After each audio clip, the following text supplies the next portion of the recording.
Now, a former politician convicted of corruption is sitting in the Platte County Jail. Today, a judge sentenced the former board president of the Northland Regional Ambulance District to 15 days in jail and ordered him to pay $125,000 back to taxpayers.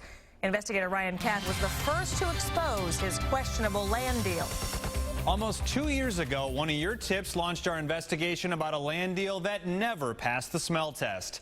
Tonight, we're getting results for taxpayers and holding a public official accountable. It started with this piece of vacant land near the Camden Point exit of I-29. Kevin Rawlings, the board president of the Northland Regional Ambulance District, or NRAD, sold a chunk of his property as a location for the new ambulance station. Critics howled about the inside deal. I think it was crooked. There's no way this is on the up and up. We tracked down the previous landowner in Overland Park, who told us Rawlings bought the entire 34 acres for $130,000. But the board president had turned around and sold just an acre and a half to taxpayers for $175,000. I feel like I've been just totally set up. I think this whole thing has been set up. After our investigation, the Platte County prosecutor charged Rawlings with corruption. Authorities said an appraisal of the land only valued it at about $30,000. Prosecutors saying you profited $144,000 off this purchase on the taxpayer's dime. Our investigation also revealed another property owner had made a much better offer. But an email 41 Action News obtained showed Rawlings told NRAD's executive director, quote, "You need to reply that we already have a contract on ground and we won't be needing any more bids." Evidently, you all don't understand how a bid process works. Well, was there a deadline given on the public bid? I didn't see one.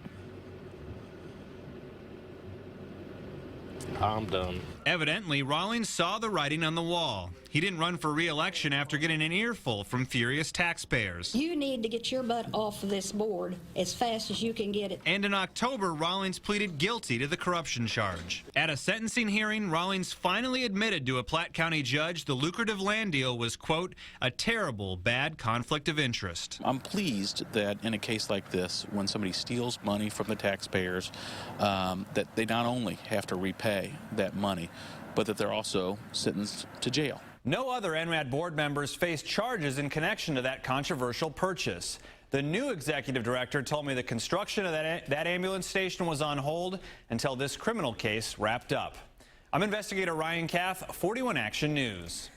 The judge gave Rawlings 30 days to pay the $125,000 in restitution. And Ryan's story, as he mentioned in the beginning, was from a tip from one of you. If there's something you'd like us to check out, send us an email to investigators@kshb.com.